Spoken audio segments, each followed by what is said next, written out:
Welcome back, everyone. Coming up next is the winner match of Group A. At first, I want a warm welcome for mYi. And, of course, for Team Dignitas. And then let's go to the desk. Thank you very much to Sarah as we get into our winners versus winners here in Group A to figure out who is moving on to the semi-finals, as we're going to have what is arguably one of the most important series for them moving forwards, because if you win this one, you are just then one series away from qualifying for Korea. I'm tongue-tied now. And then, obviously, that's where all the potatoes are won. Obviously, we have now mYi going up against Dignitas, and mYi just had a series played on another stream, but how did they really fare there? It was actually like very, very close what we saw there, especially in the last game. It looked for a long time like Epsilon could actually win it. And they had a situation which was quite interesting, where bosses were taken by both of the teams pushing in keeps.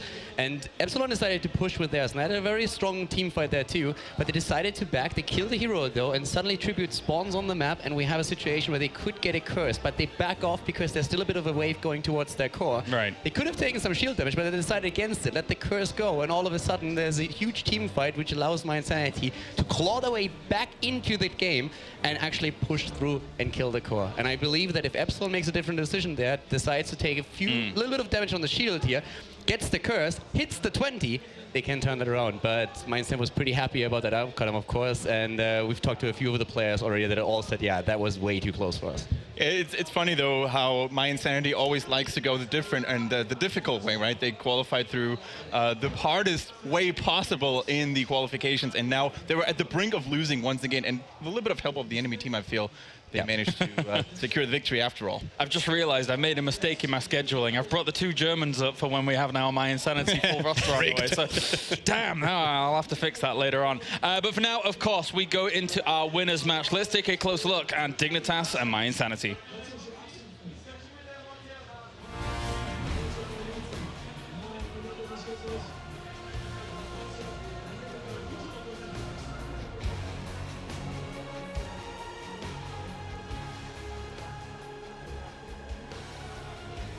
Dignitas and mYi now heading into this winner match in Group A.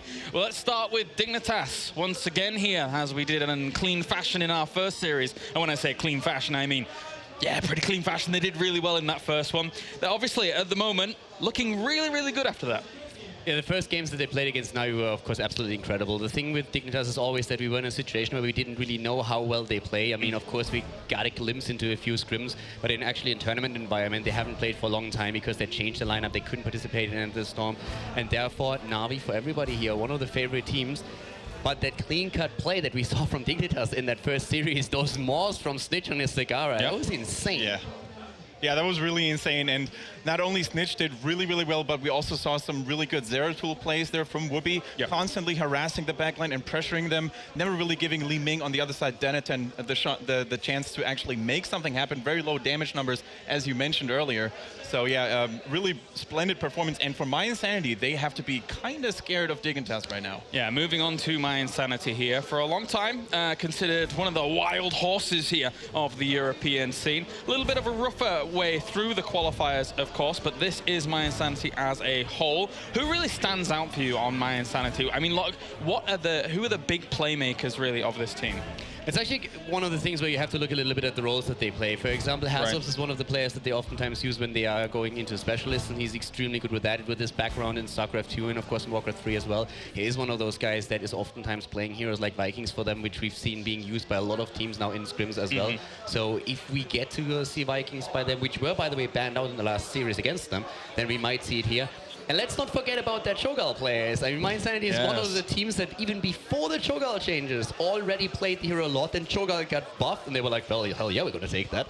So now they play him even more, which usually results in Cho'Gall bans against them. Yeah, and every single player in the team of mYi brings something special to the table. We have Darkmog, a very aggressive melee assassin player, not scared to choose a thrall and just dive ham right into there. And as you mentioned, Calder, a lot of specialists and a lot of cheeky heroes. We could potentially see an Abathur on Aswabs, for example, we could see Vikings on Nuruk, and as you mentioned, the mighty Cho'Gall, who has been seeing a lot of popularity not only in Europe, but also in the other regions. I mean, to the point about Cho'Gall, I think that mYinsanity, that when Cho'Gall was initially released and he was in the form he was, a lot of people said, okay, yes, you can take him, but there's this counter, there's this counter, there's this counter, there's this counter. mYinsanity, it seems like they're at a point now where they're like, don't really care too much how many counters you take against him. They're still quite happy to run him, and they still feel confident with him. They have quite a couple of drafts that they can go to. We already talked a little bit about the games before, where they had, at least at the beginning of every draft, like a very solid... They had a very solid system of like bans and picks that they established there, but it's by no means something where you can say, okay, this is the way that they play, because they have a lot of cheese strats as well. They have different styles that they rely upon, and especially for Dignitas, it could get a bit more difficult than it was against Na'Vi, just because of the way that mYinsanity drafts. When we look at the series between Dignitas and Na'Vi, we actually saw that most of the time Dignitas kind of got away with whatever they wanted to get there, because Na'Vi had this huge confidence in their triple frontline setup, for example, which didn't work out in the games themselves. But the way that mYinsanity bans and also picks is very, very different. So that could make it a bit harder for Dignitas here. But of course, after the last series, I would call them the favorite here. Yeah, I think so too. I mean, mYinsanity has had also like a tendency in a lot of things to even like very highly prioritize things like Greymane in the current meta, which is something that obviously has a lot of power behind it, and they do appreciate the power of the poke as well. Is that something that is, I won't even say a pocket play, because it's just not. Is this something that lends good strength to them? Can they play these strong poke compositions? What do you think? Since we heard that the first map is probably going to be Battlefield of Eternity, poke is definitely very, very important, because you need to have those ranged abilities, those poke abilities, to sort of manage to sustain immortal control in the middle of the map. So I think we could really, really see a sort of heavy impact or heavy focus on ranged poke-oriented hero from both sides. One of the things that we're definitely going to see on the map right now is a bit of a battle over Zagara. I actually expect her to be banned out here. We saw both of the teams run a lot with the Zagara, trying to get the map control here. Another thing that mYinsanity did in the previous drafts was rely heavily also on a Tyrande in addition to a second support. And on Battlefield of Eternity, that helps them actually with like bursting those down a bit more. So it's one of the things that they could show here. But like overall, the thing with mYinsanity is that they played the qualifiers, as you already said. They qualified very, very late. They had a pretty rough time, but every time you talk to them, they actually, the first thing they tell you is, we didn't really play well. We really underperformed. We had good scrims, but in those tournaments, that's not really our potential. We are much better than that. We feel much better now. Back then, we were bad. Communication wasn't really as good as we were hoping for. Now, on the other hand, going into this tournament, we have to deal, of course, with nervousness, but overall, our play, especially in scrims, has become much, much better. How does Splendor mix things up here in mYinsanity? He's obviously the most recent addition to the team in comparison to the other ones that they had before. Is Splendor somebody that does lend good strength to the team here? I think Splendor is a very quiet and very, very strategic player. He knows when to make certain good calls on his strong support. He was criticized a little bit for having a very small champion pool or hero pool, but I think he's gotten a lot better, especially with heroes like Brightwing coming back in the meta. All right, into the bans and picks for game number 1. We will indeed be on Battlefield of Eternity, and it's Dignitas' chance to ban first. One of the things that we've already seen is that basically the meta that we had in the last few weeks concerning the drafts went out the window. That was pretty transparent in the first series that we had there. The teams have started to really scrim with a lot of new heroes. We've seen Murky scrims, Viking scrims, like Fnatic used that in the qualifier already. In this series, definitely what I would expect is a bit of a focus in the early picks and bans on heroes like Falstad and Zagara. That's going to be very important. The top 3 healers, Rega is still one of them. He will probably be picked very early, even though, of course, we had a few changes to him. But even with that totem build that we see now, he is still extremely strong and also very, very flexible in the way that you can build him and adjust to your opponent's setup. Yeah, that we saw even in mYinsanity's last game that they actually had a very scattered Rhaegar build there into a shield and then over into Earthgrass Totem later on, which was quite surprising. He like kind of wanted to really cover all bases, so not like a true focus, but it still shows, that Rhaegar still has a lot of power even regardless of what you actually go for. Yeah, that's what's making him so really strong. And also, he's one of the core components for a Cho'Gall composition that we know that mYinsanity likes to run every now and then. Urshield, still very strong. Cho'Gall being the highest HP hero in the game. And the nerf didn't really affect this combo too much. So I wouldn't actually be surprised to see a ban on Rhaegar or, once again, a first pick like we've seen it in the previous series. One of the things that's also quite important here to note is that Dignitas, of course, has a bit of an advantage going into this series. They finished their own game very, very early, and that's why they had time to analyze the drafts. And that's actually also why I think we are seeing this ETC ban now, which has been one of the constant during all of the games that we've seen before by mYi. They are highly prioritized at ETC, and usually try to combo that off then with the Tyrande a little bit later for like more burst damage there. We mentioned the Tyrande Rhaegar composition. At this point, for mYi, it's really the question. Do you allow that Zagara in? Do you feel that Dignitas prioritizes her highly enough with the play that we've seen on Snitch? Or do you ban out something else? Because that's really like that point. And Zagara, as expected, she is being banned out. And that makes total sense considering how the two teams played before, especially if you consider the map. Even though they were both playing, they still both did their homework, Kendrick.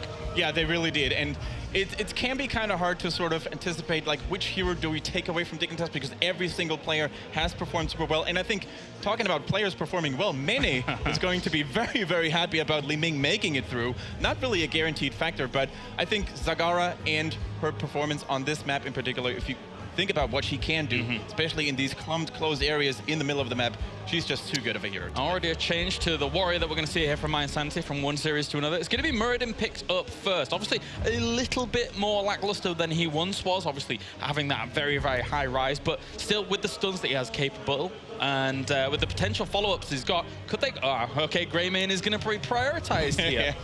I don't think it really surprises, that first of all, we have the damage dealer split, and it's actually one of the things that mYi especially did quite a bit. They went early into their damage dealer here, and they know that if they go for anything else, the chances that Dignitas is going to start up to pick even more damage are just like too high. They already have Li Ming. If you give them also the Greymane poke, it's just absolutely incredibly strong. So teams are going to try to go for a couple of combos here at this point. But Dignitas, first of all, they have now the option to go maybe even into that Rhaegar if they prioritize him as a healer on this map enough, and there it is already. There it is. So very, very strong composition so far. I mean, I think that they were more protecting Greymane from the second ban than being picked up from Dignitas, right? Because Mene already has his hero. Of course, other people can play, and it's very, very strong, not to say the least. But if Dignitas wanted to ban that away, that could have been very, very easy for them. Yeah, now on the other hand, you have to wonder, like, what are they prioritizing as the second ban here? I think if you're in the shoes of mYi, you actually want to take a look and see what is missing in the team comp of Dignitas. And we already have a bruiser. Now, they might want to take away a solid tank. They've got Muradin secured themselves. ETC is out of the way. And there we go. Stitch is being taken away. So no more JPL Hooks Arenas. Also, again, one of the things that could be interesting here too, we've seen also a few of the Zarya tools in earlier games, and especially against Li Ming, you can just execute a lot of pressure. Yeah. You have Warple Blades that helps you to just really stay close. It depends a bit on how mYi wants to play. They can always jump in with the Muradin and tank the front line. It's a high damage dealer, a high hit point tank. And if you consider the setups right now, we have we have two really nice tanks already banned out. So there's a Johanna still left over, of course, that we could see. There's a Tyrande ban, again the target ban in this case against mYi. And Muradin Tyrande is, of course, still quite strong, even though she's not as powerful anymore with Muradin as she was in the past. Of course, we saw it a lot in NA, but here, not going to get through just yet. Karazim is going to be the pickup, so no Cho'Gall for this game to start things off for mYi. But overall, Karazim, I would say, one of the better healers at the moment here in Europe. In Europe, that's a very good point, because in the other regions, especially like NA and Korea, he's not really that popular anymore. I think many people, we've talked to Dreadnought also, that he's not really a big fan of Karazim anymore. So that's really cool to see that Europe sticks to its guns.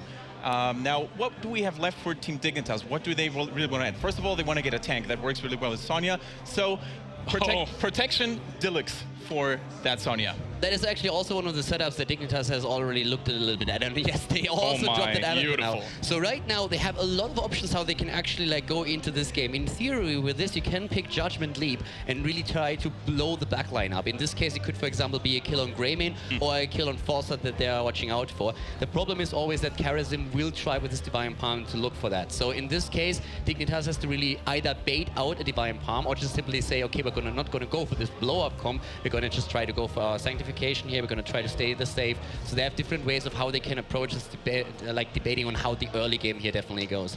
And that is a very aggressive composition already. If you go in with Tyrael, with Sonya, with a Divine Shield, Abathur helping out, mines everywhere on this map is going to be so annoying. Yes. And you have space created for Li Ming. She can get that damage in from the backline. Yeah, I think the role of Tyrael cannot be underestimated in this matchup. Not only does he have to sort of time his Sanctification very well to protect his allies, but but also to counter the Mighty Gust coming in from Falstad, because that's certainly going to be their disengage tool of choice, as well as Thrall. That defensive Sundering can be really good. So, you know, Turiel having a lot of weight on his shoulders in this game. I've got to ask, I mean, picking up the Abathur right after Falstad's been picked up on a map like this, is that not something that Dignitas is going to have to be a little bit wary of here?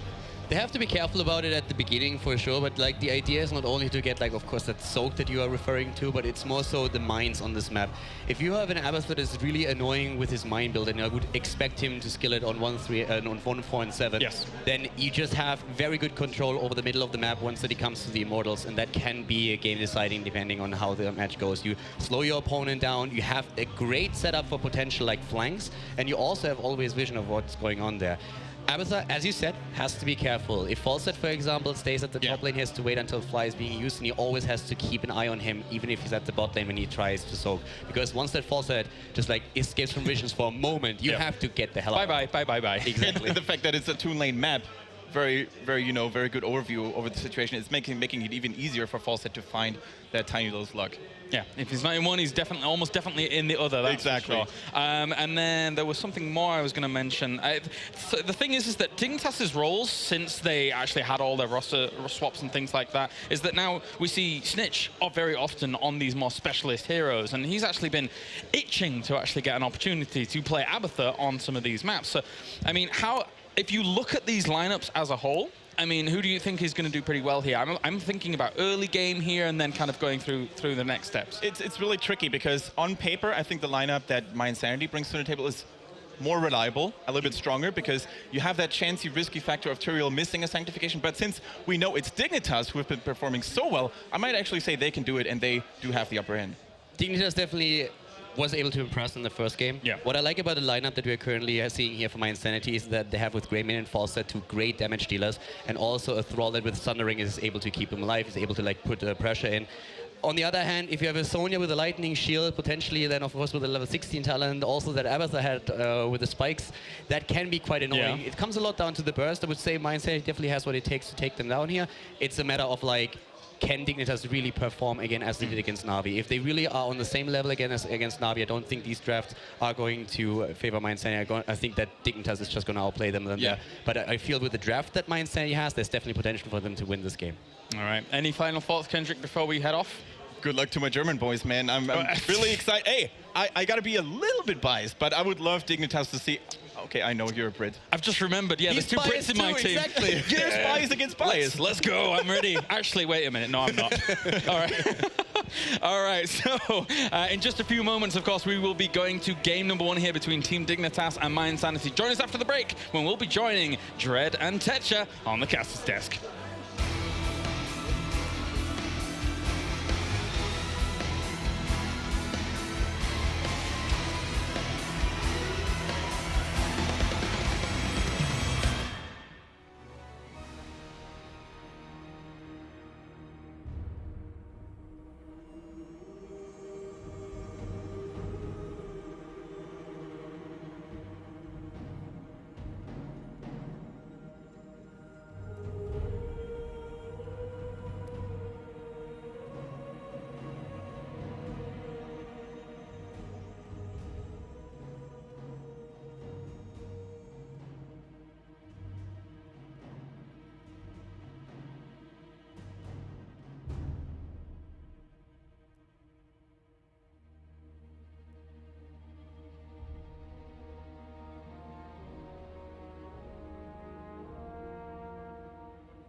Ladies and gentlemen, welcome back to the EU Spring Regionals here in Katowice. I am Tetra, and I'm joined by the legend that is Dreadnought, and we're here for some great games. Yeah, no, I actually think this is going to be a really good setup between these two teams. I think the draft coming out on the side of Dignitas is going to be really interesting to see how they play out the early game. I think it's actually really crucial to the success of their kind of composition, but I mean, I'm definitely looking forward to it.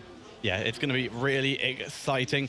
And we were having a little look at the mYi game. We caught a little bit of the end of that, and you had some very interesting notes I saw on that.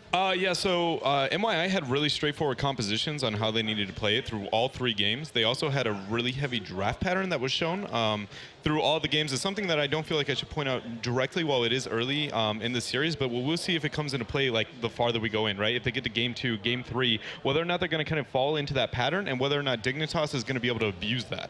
Yeah, and speaking of Dignitas, we're seeing them with a very, very different build than we did in the previous series that they played, bringing in that Abathur Sonya Tyrael style with that Li Ming as that backline damage. Very different to what we've seen them play so far. I mean, I think it's very different than almost every composition we've seen so far. And the fact that it's going to be on Battlefield of Eternity, as you saw, Kalaris was actually commenting earlier about the Falstad pick with the Abathur and whether or not it's going to be a problem. I think that's something that we're going to be looking at when it comes to this game, but then also just kind of when the early game is played and how well the sustained game that's going to be like kind of played around, especially when it comes to the build on the side of Bakery on Dignitas. I think if he decides to go with his totem build, which is going to get him the sustain with the healing ward versus possibly a tidal waves option, which I think that poke game is something he might need to consider as the game goes on. Yeah, but we do have to consider that as opposed to some of the other games, there is a lot more poke on the side of mYi this time. Yes. They do have the Greymane, the Falstad, who could, in theory, take out that healing ward or healing totem a little bit earlier in the fights as opposed to some of the previous fights that we did have. Yeah, no, that's exactly like what I think we need to be looking for. And whether or not he decides to kind of pull away from that build and look towards, again, that tidal wave-centric build to be able to delay as long as he possibly can, keep his team surviving while Abathur is split-soaking the entire time, and then keeping track of Falstad to make sure he doesn't fly out and getting picks. But we're going into game number 1 here. Yeah, and we can see the teams here. We have Team Dignitas with Bakery on the Rhaegar, JBL playing Sonya, Maina on Li Ming, Snitch on the Abathur, Wooby is playing Tyrael, whereas mYinsanity, we have Nurok on Greymane, Darkmock on that Thrall he likes so much, Splendor on the Karazim, Hasuobs on Falstad, and Blumby is playing the Muradin. And right out the gates, I don't think these teams are going to be doing anything too interesting when it comes to laning matchups. A 1-4 is really common when you are playing on Battlefield of Eternity. Abathur is going to change that up a little bit here, but what I'm more interested in is, number 1, the rotations. The early rotations onto the Immortals when they do spawn. I think it's crucial that Dignitas makes that rotation very aggressively to abuse their Abathur as much as they can. And then past that point, I think they need to realize that they should not be defending and trading. Yeah, the faster they can force Falstad out of lane, the better it's going to be for them. Because Falstad, whole thing about him on this map is he's incredibly effective at soaking the XP and also incredibly effective at finding Abathur. But if you keep him busy, like you said, with a really aggressive push that Dignitas could run here, it's going to make it a little bit harder. Yeah, and I think Dignitas's composition kind of spikes when you hit that like 13-16 kind of era where Abathur can start to not only abuse the soak advantage, but then start sieging up himself, making each Immortal beyond that point be more and more effective. So what I would really like to see is make sure that they don't go in solo defense. I fear that if they go in a solo defense situation, Falstad will be able to abuse his mobility to get a kill on the Abathur, but not only that, I fear that it will present a situation to where Dignitas will fall so far behind that Abathur pick doesn't really matter.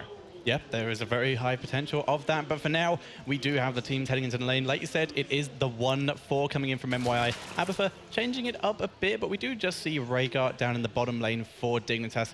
He will be there, so Bakery playing very safe, does not want to get picked this early in the game. Yeah, and you see right out the gates, Bakery did end up going with his totem at level 1, so it is showing heavy signs of him fitting with that build. So how long the healing totem is going to be able to survive is going to be crucial to their success here in the early game.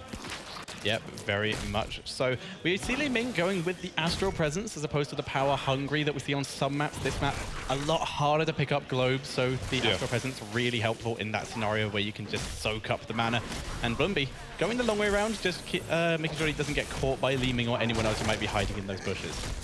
Yeah, and I don't think either of these teams are willing to take any crazy risks. You do see we end up having 2 on the bottom lane again. That's the kind of the Abathur coming into play, right? The traditional 1-4 is not something Dignitas can really rely on. So they're just looking to maybe not get sieged upon. It's just absolutely crucial that they don't get that heavy poke on the turrets early game. Abathur's weakest points are in the early aspect because he has almost 0 defense for his front gates. Yeah, Abathur also starting off with that extra range on his spike burst, the pressurized glands. So very much going to be throwing that onto Sonya throughout the game, and that is scary. It was scary when it was on Illidan, it's scary when it's on Sonya, and it's just been consistently good. Absolutely, and here we go. The Immortals are going to be spawning again. I think the rotations are going to be crucial on the side of Dignitas. mYi is already getting a pretty good positional advantage, but it's not going to be too much to gain an advantage. They're guessing here. They are going to be, all right, so in position, both teams being a little bit even. I love this from Dig. Again, they're being aggressive. This is what they need in their comp to have success. Yeah, and Abathur still soaking this while staying safe. Actually, he's just behind the wall due to the fact that the lane was pushed up. But now almost completely even. 91 health in it between these 2 Immortals. And now we're seeing Dignitas, like you said, playing very aggressively here. They're currently in the defensive position on their Immortal, which is still very far forward. They need to be careful. This is one of the situations where they're trying to delay as long as they possibly can so that Abathur can gain some value. But there's the mobility. Falstad and Thrall separating here. I personally feel like Dignitas needs to pull somebody back and get in the Immortals. Again, they can't risk these early shields. They can give up all these early Immortals as long as they don't have too many shields. Their composition will have a huge spike in the later half of the game. Here you see aggressive rotation on their half, zoning, and now full committing, and they walk away with a win here. Really great aggressive teamwork on Dig's side. Yeah, with the mYi, they did regroup up on that Immortal just to get the shield down as much as they could so that they wouldn't have to deal with it as much. But like you said, Dignitas, they don't have to do too much as they are getting an XP advantage. Mine's actually walking out a little bit ahead because of the whole Falstad Thrall split they did, which was really nice to play against. But this Immortal may be able to make a... Sorry, this Punisher... Yeah, Immortal will be able to make a bit of that back. Yeah, and they're going to make the rotation here. They decide to send a 4-man top, even though the shields are extremely low here. mYi is actually not going to have a... There they go, getting a little bit more of a proper response. I feel like Dignitas, this is a little bit of a misplay on their half. They aren't capitalizing as much as they could. Because that Immortal didn't have enough shields, they aren't going to gain anything here. And the 2-man defense, mYi, almost perfect rotations here. Yeah, they're able to take down this Immortal super quickly. And Dignitas, like you said, only just get a single tower for that. Not really a good move. Not really a good play here. Yeah, it was like, normally that's actually a really good power play when you have the Immortal shields to be at that 50, 70% mark, right? He's going to get the front wall in his own, so you decide, okay, guess what? I'm going to split in the other lane, get another front wall. But they ended up deciding not to go with that route and then ended up only capitalizing one lane. Now they are backing out, getting the Shaman camp really early here, so it won't be able to be timed here. So they definitely getting a different approach here with the Abathur. Again, a unique pick, so adaptability with their strategy is already coming into play 4 minutes into the game. Yeah, both teams getting a mercenary camp, but like you said, that Shaman camp, very scary, very early on, especially now that we see Dignitas are all down here ready to protect it. But it is leaving Abathur up in top lane to deal with that Khazora camp basically on his own, well as Darkmock just pushing up the lane so that Snitch would have a bit of a harder time with that. I can definitely say that I feel like you can already see from Dignitas that their rotations are very heavy and as a team. And I think as the game goes on farther and farther, that it's going to give them more and more of an advantage. When it so do the zoning in the early Immortal and then completely hard committing to theirs. There you see them taking the camp, taking out a front wall for free. It just feels like they're 5 seconds ahead of mYi, and that might be scary as the game goes on. Yeah, and we're going to have a quick look at some of the talents here, especially since Dignitas are hitting their 7s. But before we look at those, some of the ones on mYi, we see Envenom coming in on Thrall. Not the most common of talents, but see it now and again, and we see the Sledgehammer on that Muradin. He wants that siege damage. Yeah, it's going to gain him a little bit of value there, but I do like the choice to go with Envenom. I feel like the early skirmishing is going to be relevant. Again, I don't feel like their team does too well in the later half of the game. So getting that Envenom to try and spike in the early half, and now again, both teams trading even. Dignitas, again, exactly what they need to walk away and get to the late game on an even footing here is be aggressive, get the Immortal, don't let it have too much shields. And once again, the Immortals almost completely even on health. These teams just racing so much. But we do see Dignitas split off a bit. They want to clear this wave, this Shaman camp. Really, really strong. We see Wubby and Bakery moving in, though, to at least try and slow down mYi because, like we said, they split off. So they need to at least pressure them, maybe try and get a kill with the Immortal stun. But Sonya only just arriving. Yeah, and we need to make sure that mYi doesn't full commit to the soak a little bit too much here. They're in a winning position. They don't need to force anything. Definitely on the side of Dignitas, they are the ones that have to react to them. So as long as mYi doesn't commit to soak too heavily here, they're going to be able to win this Immortal. It's not going to have that much of an advantage, but so far they're doing pretty well in these early phases. I am disappointed that they haven't been able to get a little bit more of a lead against an Abathur-style comp this early, but it's definitely still a place where they can capitalize. Yeah, this is very true. In goes JPL. He does get rooted, taking a bit of damage. The Envenom is dropped, but he's still tanking for now. We're seeing Bakery with all the heals, but JPL is taken down. And that is going to be first blood in this game. mYi from above trying to get that orb off, but not able to land it. And we will see the Immortal go over to mYi. Yeah, and the shields now, that's kind of a little bit what I was talking about. So they're in a situation where they decide to choose the fight where I feel like unless they have a perfect engage, don't necessarily have the early game. Now, the Immortal, because they decide to be on the passive side of things and lose the fight, going to be at half shields, going to get a large amount of siege on the side of mYi, and that's kind of that early game lead I was talking about. It might be enough to spike them into a situation where Abathur becomes like almost an irrelevant pick. Yep, and they're going to be hard pushing with this Immortal. Falstad, the only person up in top lane, soaking that XP. Once again, JPL going aggressive. We're seeing Dignitas trying to pick anyone off here. They got some good body blocks on Splendor, but they're pushing out too far. They don't want to take that risk. Nice shot by Greymane, doing a lot of damage, and Dignitas having to pull back to defend that Immortal. But mYi, they've realized they're in a decent position and push really aggressively, and they will easily get the fort. Yeah, they have 10 advantage here. They're honestly going to get, they're going to take the keep front wall. They're in a situation where Dignitas cannot react to them. Look at that max value from that Stormbound talent from Blumby, really well done there. Abathur is trying to get a little bit of soak in the upper half of the map, but until Dig gets 10, mYi is the one who's dictating the pace of this game. They're going to get a keep front wall here and then probably rotate up and try and take a fight. If they overcommit to that, though, they might be in a situation where they possibly can risk their lead. Yeah, they need to be very, very careful here. We see HotS still pushing this up, getting XP. Abathur going to be symbioting, but not going to take the risk of moving his body any further forward. In comes Dignitas with the rotation. Like you said, they want to try and get someone. Nurok not in the fight yet because he's slowed by the Abathur mind, but we do see mYi back off. They're not going to get themselves caught. All right, and Sanctification is going to be the choice here on the side of Tyrael. So level lead already in the favor of mYi. A lot of that I feel like comes down to the aggression that I've been harping on the entire time. Where Dignitas decides to go on the Immortals. Defense is not their friend when it comes to this game. Even though they do have the weaker comp, just kill the Immortal, get the shields as low as they can, and now a level behind. If this continues for the next phase, which now that they've hit 10 is not going to be, their team fighting is definitely a lot closer than it was pre-10. But at the same time, it's just one of those things that if they end up making the same mistake during the second phase and don't win it, I don't know if they have the composition to get a win.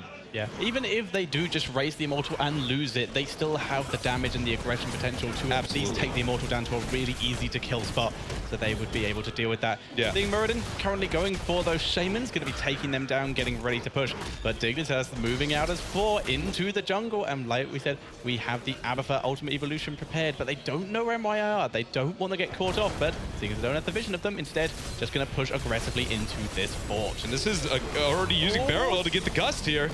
Yeah, and JPL trying to get out of there. There's the Sanctification. They turn it around. Disintegrate, doing a fair amount of damage to Blumby, but he pops Avatar, keeping himself alive. And Dignitas in full retreat. There's the healing ward. It's not destroyed, and JPL gets a decent amount of health. They're trying to turn it around, but Snitch will die on that clone there, so he'll pop back down to the bottom lane. Not in soak range, but Dignitas not able to get as much as they hoped for out of that.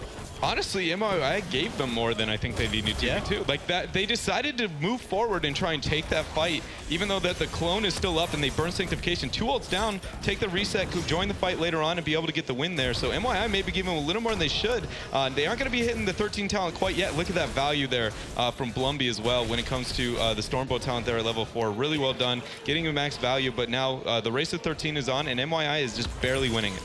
Yeah, they're holding it as best as they can with Falstad in the bottom lane, whereas Abathur really relying on his symbiotes. It looks like we may see top 4 go down to that Shaman camp. It's going to drop very low for Abathur. And that will be 13. If that goes down, it'll be very, very close to 13 to where that talent here might be what it takes for mYi to get a big lead.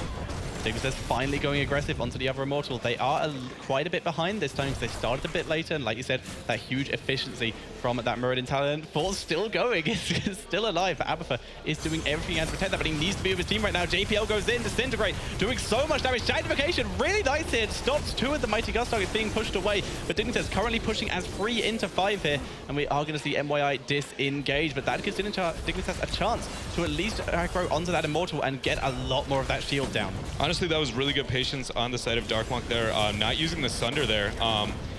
being very patient, trying to take a team fight where his team can actually get a win, rather than just kind of throwing it out and having it on cooldown now. So that was actually very impressive patience on his half, and whether or not he's going to be able to abuse it here during this kind of re-engage is going to be crucial. They are going to wait out the 13 tier. It's going to be interesting. Is Dignitas going to try and force this fight, even though they're down a talent tier? HotS arriving in time. Looks like they may try a bit, but JPL taking a lot of damage. Ancestral is popped. Disintegrate doing a fair amount of damage. Once again, Dignitas are back on that just poking style, trying to get that Immortal down as low as possible. Meantime, HotS and Nurok going to be able to take this down very quickly, and that will give the Immortal over to mYi, unless Dignitas can pull something very impressive here and get a huge amount of burst off. Yeah, and this is a situation where Dignitas needs to try and force that fight. At the same time, they just got Sanctification off of cooldown there as well, so that would have been a choice where they might have been able to take a team fight. They aren't down enough to really for the Abathur to be a struggle. They are going to be able to still gain advantage out of him, but now on the upper half of the map, this team fight is going to be kind of what sets the tone for the rest of the game. If mYi gets a win here with their engage, it might lead to a keep, honestly. Yeah, it's a very good chance of that. We are seeing them push out the minion wave so that they can join up with their minion wave as well, so they can get the maximum amount of aggression out of this. Dignitas all grouped up. The fort is screwed in one hit. Nothing they can do about that. Dignitas holding at their second wall for now, waiting for the engage to arrive at them. And yeah, they're just sieging up here, trying to get as much as they can. Greymane's not at that 16 talent tier spike that he's going to need to be able to get. Abathur also not having the split pushing kind of spike that he's going to be able to do on the bottom half of the map. So the siege up here, honestly, a large, impressive amount of damage going in. I didn't think they had the siege until they had 16 here, but they're going in, and the sanctification coming out. Yeah, Sanctification has come out. In comes the orb, gets a very good hit on pretty much all the heroes, doing a lot of damage, and that forces mYi back. Dignitas take the Immortal, but lose the keep, and that is devastating. However, they're now trying to give chase. They want to get something out of this. In goes Nurok into Worgen form onto Snitch, but it looks like they're just going to leave Snitch behind and try and get everyone else out of there, because the clone would not have had enough time left on it. That was huge, honestly, for mYi. That was exactly what they needed here. They now just have enough of a lead to be able to kind of fight back with that split sieging, split soaking that Abathur can provide in the later half of the game. They're on the race to 16, leading by 2 complete levels. I honestly wouldn't be surprised with the amount of siege potential that they have on this style of composition and the amount of poke. I wouldn't be surprised if they decide to abuse their 16 on the bottom half of the map and start whittling down at that keep, right? As best as they possibly can. Yeah, there's a very good chance that they want to try and push that in. For now, they do have mercenaries that they have to go through, but mYi have mercenaries pushing in the top lane as well, which Dignitas will be dealing with. Dignitas staying together very much, whereas mYi just going for hard pushing in at the bottom lane, while Dignitas, they can see they're busy in the top lane. Yeah, I really want mYi to be aggressive here with the 16 talents here. I think if they act a little bit too patiently, the Immortal's going to be spawning long enough that Abathur will be able to soak and get his team most likely 16 if they play at that kind of passive defense game that we've been seeing them look for this entire time. So if they are kind of more aggressive here, abusing the 16 as best as they possibly can, I feel like this is going to be honestly their game. They are in a situation where this is going to lead to another keep if they are efficient with their timing here. And that next second keep, all it takes is 1 to 2 picks, which honestly, we're yet to see Dignitas win a single team fight. So just holding that true, if that keeps up this pattern, they're going to be able to possibly walk away with a win right here, 14 minutes in. Very true, and they have a 2-level advantage right now, and a talent advantage. They have their 16s with the Stone Form, Hammer Time, Circle of Life, Tempest Fury, and the Concentrate Blast. We're once again going to be seeing the race. Yeah, and what they need to be doing during the second phase is they can't go blow for blow. They won't be able to get... They have 16 tier advantage, right? They need to force Dignitas to respond to them. Send 2 people back in on the Punishers, zone with the rest of them, right? Here we go. We do see Falstad's getting the damage there. Somebody's going to zone. There we go. Greymane and Thrall are going to zone in the upper half. Really well done on mYi's side. Disintegrate is used, though, trying to work down Darkmock, but Bloomby coming in, being a great zoning force for mYi here, just taking so much control. Yeah, no, and actually Dig is going to back out 100% there, so the commit here is going to happen on the side of mYi, and Abathur is barely going to be able to close into 16 tier. You're going to look to see Dignitas is going to try and force the fight away from the Immortal when they do get the 16 tier talent, or they're going to give up, they might even give up the keep, honestly, and try and take the fight near the core, but how well mYi understands their advantage, and if they bite off a little bit too much here, they might be risking their lead. Yeah, they have to be so careful. This Immortal arriving still quite a while back, so mYi currently just focusing. There's Disintegrate, trying to clear the minion wave and those Kazaras. Bloomby, super aggressive, takes a bit of damage, but getting it healed by Slender, and the Immortal has now arrived. There's the clone from Snitch, so they're going to want to make a play sooner rather than later. Oh, the Gus coming out. They want that. So this isn't going to be a tool that they're going to have for the core here. They just hit 16 tier. Here they go. They're trying to force the fight. Saint coming out really early, though. The Rock being blocked off, but they turn around to try and fight. Blumby instead snitch on the clone, getting out of there. Blumby just so taken. There's the Sundering doing so much. Ancestral goes down onto JPL, though he will stay alive. He's doing so much damage. He finds Hazards, he gets the kill, and he's going to try and chase down the rest. Blumby was still trying to chase back, but the Immortals on the core. Yeah, and they're looking to get in the core here. They don't have very many zoning tools left, but I don't think it's going to matter, honestly. As long as they stay on the core and they ignore everything else at this point, they don't have the tools to deal with it. That's going to be GG. mYi gets the lead that they need and walks in with a lead here against what was convincing round 1 from Team Dignitas. Wow, that is not what a lot of us expected here, but mYi absolutely well played there and an incredible fight. And finally, where Dignitas looked like they could win a fight, but Immortal goes straight to the core and they just follow it. I think a lot of that came down to the decision-making that they made on those first few Immortals. I touched up on it beforehand. They decided to go with that passive route. All it took was them deciding to go on that defensive, right? They're sitting down trying to defend off their Immortal. They lost that fight one time after the second phase, and since then they were never able to take a team fight where they stood a chance. They have to, if you're going to pick the Abathur on this map, especially into a false head who won't let you abuse your soak, you must go even until at least 13 tier, and they risked it, and the mYi walks away with a win because of it. Yeah, and by the point they actually started going aggressive again, like I said, and stopped doing the defense, they were too far behind already, and Muradin was just able to zone them out. Greymane and Falstad were able to just, Greymane and Frostware were able to just hold them at the line, and that just made it too difficult for Dignitas to push in and get anything done. And also, big call out to Falstad there, who was able to get 11,000 experience compared to Abathur's 13. He was a big hero in terms of keeping mYi ahead in that game. Absolutely, I definitely agree with you there. But we're going to see what our analyst desk has to say about that last match here. All right, thank you very much, boys. As we go on now to our a little bit of analysis segment. That was an interesting one. Now, I've got to ask, going from Series 1 from Team Dignitas to Series 2, where was their engage? Their engage in that series seemed to be Eldrarune's might into sanctification into not actually killing anybody. It kind of puts it out there. I mean, you could already tell from the beginning when Abathur made his first talent choice that the whole idea here really was to fight in the later stage of the game. He did not go for a full Mines build. He took the Toxic Nests on 4 and 7, but that allows him to go with the increased range on his spikes to later on 13 and 16 really help out in the battle on any of those frontliners. And later on in the game, they were already so far behind, always like 2-3 talent, levels down and a talent, that they could never really get into a position where they can use that in fights. So mYi played a very clean and crisp game, abused in the beginning, maybe not right at the start as much as they could, but then later on towards the mid game, really well this Abathur problem that you have as an Abathur team early on, and from that point on they never lost map control, and that is something that Dignitas struggled with. They could never really get that map presence that they had in the games against Na'Vi. And they really had some odds in their favor as well, because the map Battlefield of Eternity is actually one of those maps where you can make an uproar, where you can where a leading team can just not really like play it safely and like our Spain snowball all the time. On Battlefield of Eternity, if you are the weaker team, you actually do have those chances to win against a superior team, because the Immortals can definitely swing things in your favor. Yeah. mYi going into the draft, banning out Zagara, banning out Stitches, taking away 2 great engagement tools there from Dignitas. Obviously, a kind of very, very well thought out and very homework-based draft there from them. We're actually going into the second draft already here into game number 2. One of the things I want to point out about the last game as well is that we had a couple of situations where you could really tell that Dignitas was a bit afraid.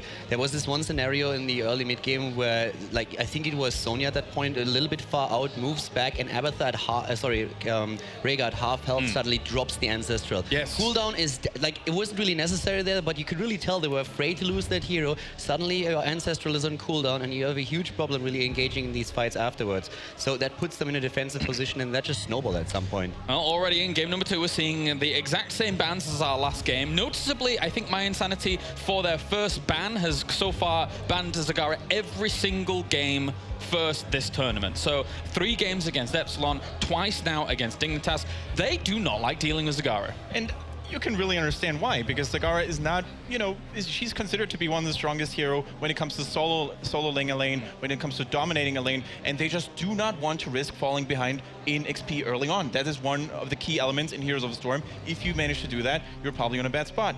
ETC ban from Team Dignitas into the Rhaegar pick for mYi, and Team Dignitas now starts to prioritize Greymane for some nice poke and burst.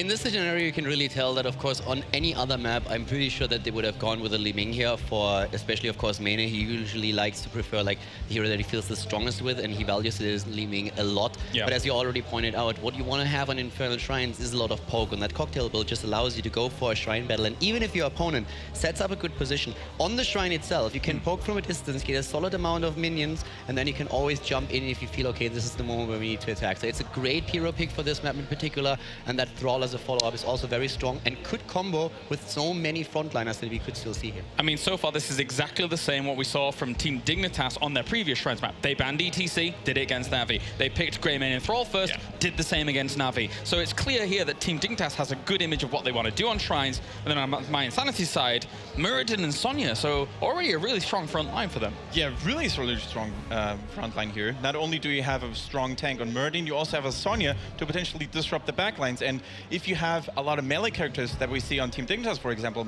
you know, Greymane and Thrall being able to sort of dive as well, Sonya can actually cause a lot of attention, draw a lot of attention to her, potentially saving the backline from mYi. You always want to have a hero that can go toe-to-toe with Thrall, and in this case, Sonya is really the hero that they're looking for with this. Especially, of course, since she is also a hero that you can always put a lightning shield on. It helps you going on the shrine as well. And, well, we've talked about it a lot, like maps where you can play a lot of Cho'Gall. That's not only Infernal Shrines, we've seen him a lot of Tomb of Spider Queen.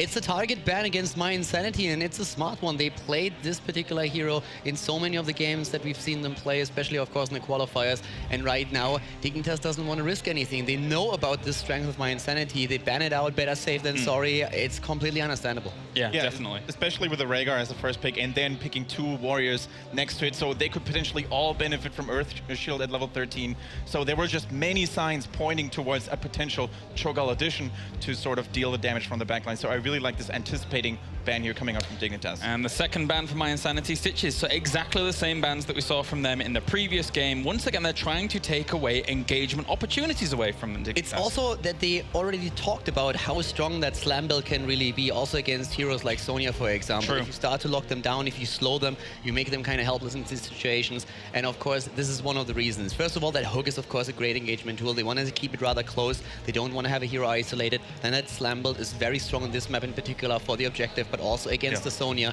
And that's a very important part of this ban now. And now, the 2 choices that Team Dignitas have left, in the previous Shrines game, they had this exact same comp, plus Zagara, plus Stitches. So this is how well we're seeing actually mYi adapt to what we're seeing Team Dignitas do.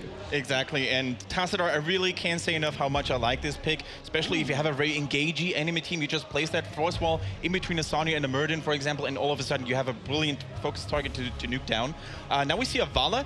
She has been disappearing quite a bit. However, she is still a hero that you should never count out, especially when you have someone like a Tassadar with her to sort of protect her with a force wall. Really, really nice stuff. There's actually a couple of things that I want to talk about now. But first of all, before I even mention that, let's go into that Vala for a second. A hero that hasn't been picked yet is Falstad.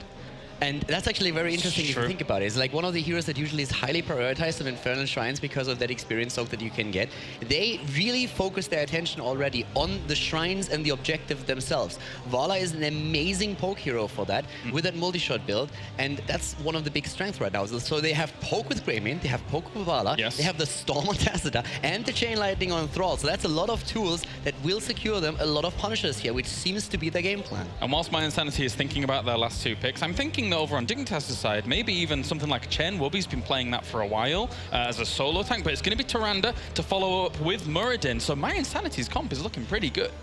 mYi is actually doing more or less what they already did in the games against Epsilon. They go for a Rhaegar and Tyrande composition, but instead of comboing it off with that ETC that was banned out, they instead go now into that Muradin. And they, of course, need some range damage. And there was very, few good choices left. You can either go for Jaina if you really want to go for, a burst, if you want to have the roaming squad around the map, that helps. You can go for that Falstad still, if you want to have a bit of a poke. But a Li Ming, of course, makes also a lot of sense here. So the setup that we are seeing, especially with now also Johanna coming into play, is pretty cool. We have a lot of burst potential inside of mYi, and we have a lot of AoE damage, poke from a distance for Dignitas, and they are going to try to use that to get punishers and just play safe in the backline until they see an opportunity to really jump in with that Greymane and say okay, go for the throw. I also like how Dignitas, they played it really objective based. I mean, they chose a Vala over a potential Li Ming because, Li Ming spells can be intercepted by skeletal defenders, for example, whereas the multi-shot build will always connect. And have the same wave clear power. So Yeah. they played very safe, very objective oriented, and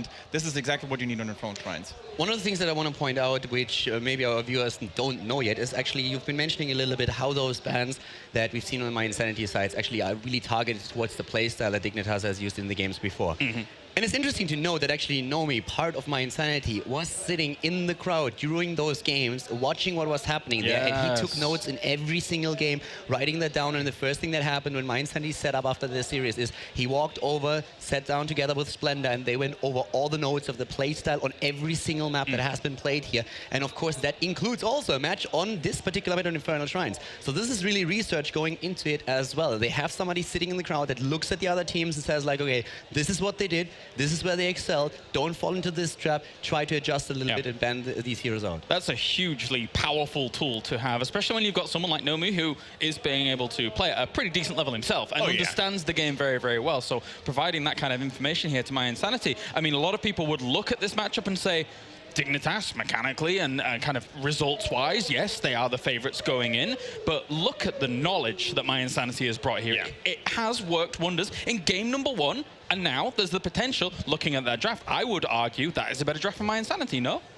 I actually think that it depends a bit on the play style. What my Insanity is going to look for are snipes. Yes. We're having on the side of the opponent, it has it as a solo support, which of course with Carlos Embrace is one of those tools where you can soak a little bit of AoE damage, not like too much. I mean, you have a tough time against the Grey main, but they will be a little bit weak against a really dedicated snipe, especially with that Tyrande. So if there's a stun lock and suddenly Tyrande is able to get that lockdown in there and a hero dies, Karazim can't do anything about that. So that's a huge problem for them.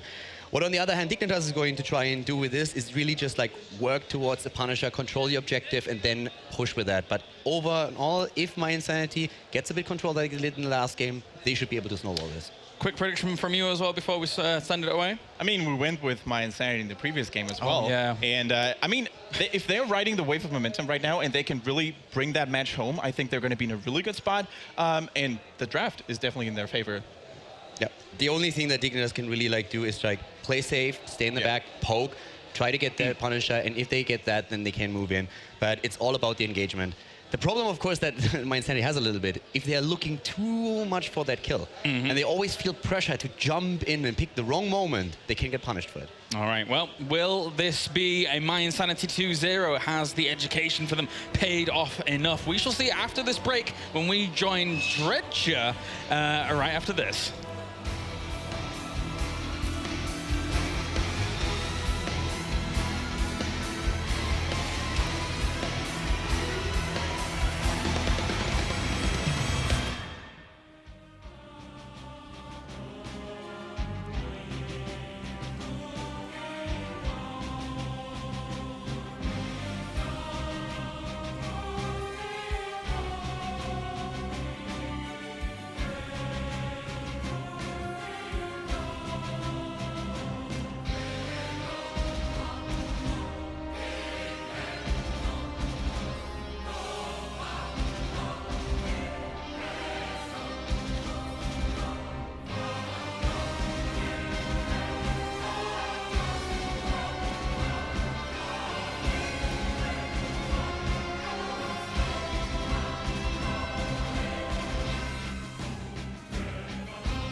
welcome back to the EU Spring Regionals here in Katowice. It's time for game number 2. Once again, I am Tetra. I'm still joined by the amazing Dreadnought.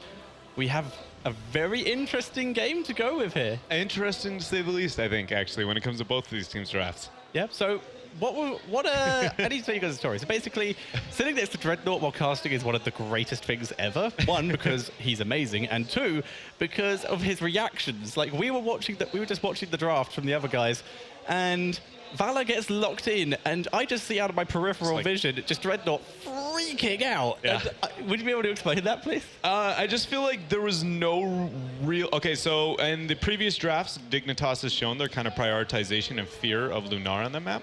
And they've also kind of shown... like personally, just Vala, I think there's a lot of other better picks in that kind of situation that can kind of fill the role that they're looking for. It's like that wave clear. If they need, like, for instance, I feel like Jaina, if they want the wave clear and the AoE burst, like, kind of comp, I feel like they could be looking for that Jaina. Another thing is that, like, they were worried about the Lunara, but then, like, let it go completely and have no fear for it. And then the response on the side of mYi is they decide to actually commit to the strategy they used in their first 3 games today. And then they pick it into a solo Tassadar support, and it's just like the minute you see somebody's fully committing to solo Tassadar, I don't understand why you only pick a burst comp. Yeah, it's like the Callous Embrace shield is there for that particular reason, just to block an initial income of damage. Yeah, and like they do have Greymane on the side of Dignitas, and so you're like, well, they have a little bit less poke and everything else, but at the same time, I just feel like the minute you can sense that solo Tassadar, why would you force the only way to win a team fight as that single target burst, the only thing that he can heal? All right, so we can have a look at the players here. On the left-hand side, it is Bakery on that Tassadar. JPL is playing Johanna, Maina on Valor. Snitch is playing the Greymane. Wooby is on the Thrall. Whereas on the right-hand side, we see Nurok playing Tyrande, Darkmok playing Sonya, Splendor playing the Rhaegar, Haswobs playing Li Ming, and Blumby playing the Muradin. And let's have a look at the teams as they do spawn in to the Infernal Shrines. Ladies and gentlemen, spawning on the left-hand side, it is going to be Team Dignitas. And on the right-hand side, playing in the red, it is going to be mYinsanity. Yeah, and so right out the gates, one thing that I want to talk about is how the team fights. If mYi is going to walk away with a win in this game, I feel like how they approach the team fights is crucial.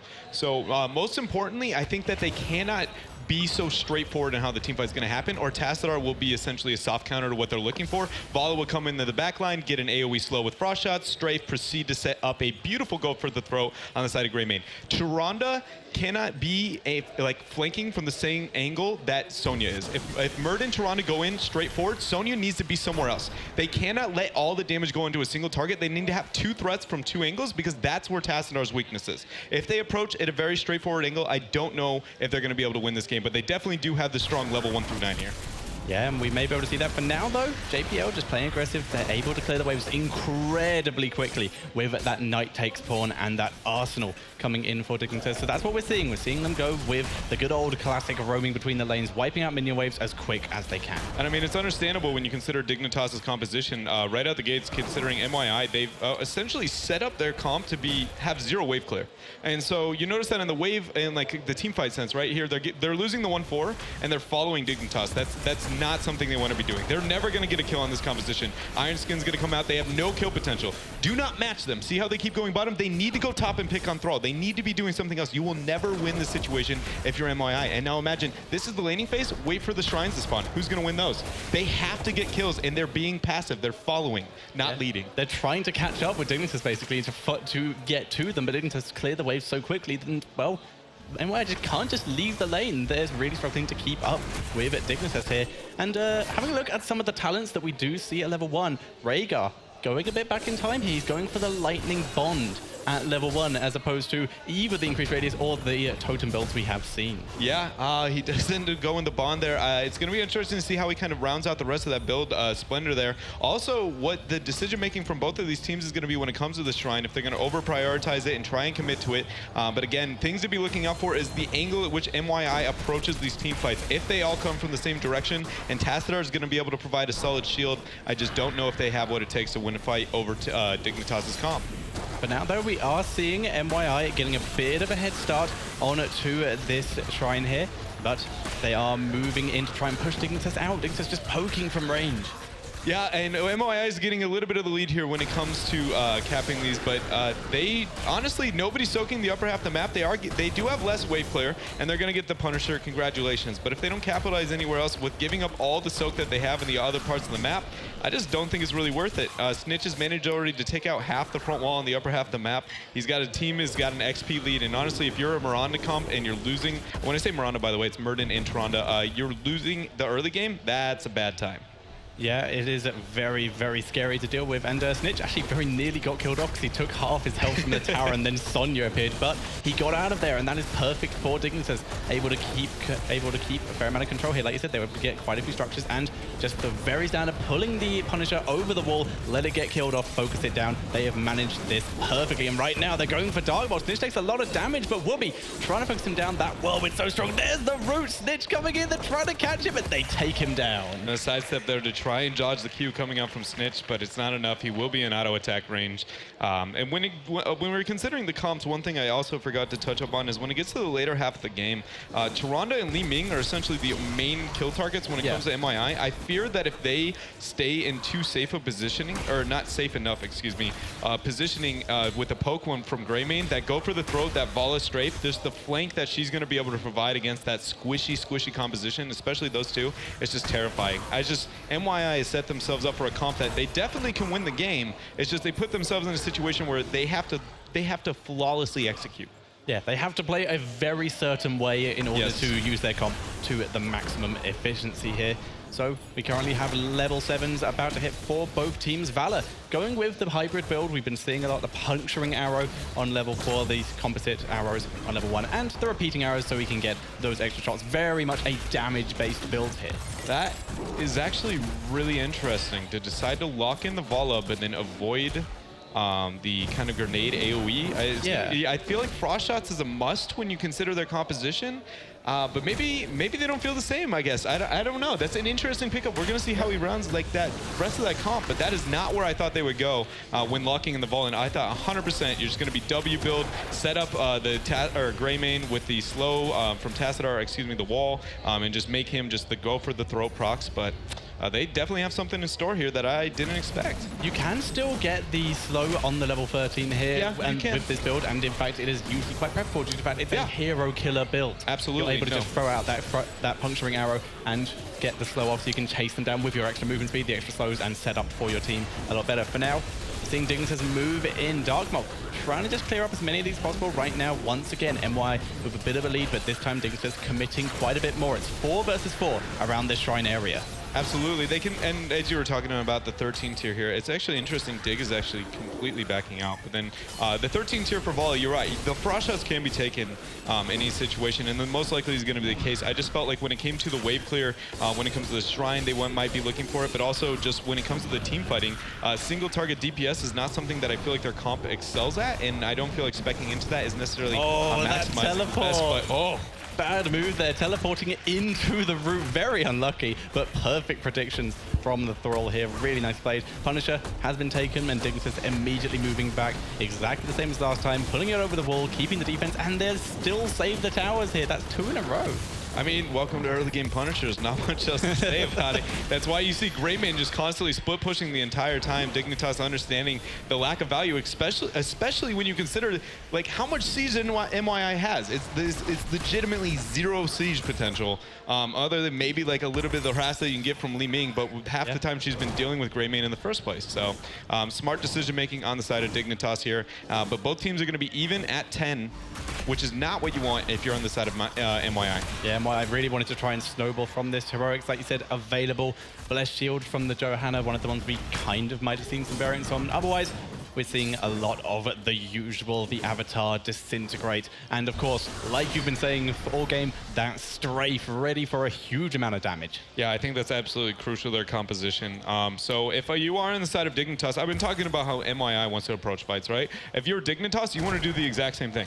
You just want Vala to flank from the backline post 13, throw out one huge W on the 2 primary targets, strafe, and make sure it doesn't get interrupted. Even if you go blow for blow and you end up dying, you are going to do so much setup for that Sunder, for that go for the throw and the Blessed Shield that you essentially can't really lose the team fight. It all comes down to how well mYi's healers, the double healers, are going to be able to deal with that. Personally, I would like to see Rehgar worry a little bit more about his AoE healing when it comes to his build. Everybody's been harping on this like kind of W or totem build, but everybody kind of forgets that like Rehgar can actually AoE heal. Yeah, Tidal Waves is still very valuable. He has some really good abilities for exactly that. So we could see that. We might be able to see at least the Tidal Waves later on. Yeah.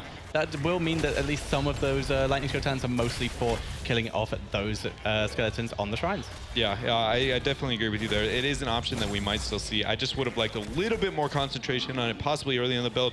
But the map objective is going to spawn. Sonya will be late to the rotation. mYi will completely be late to it for a short period of time. But now again, who is going to get the flank here? We don't have, Dignitas doesn't have 13, so they don't really have that big of a spike yet. But Sonya needs to get a different angle on this fight.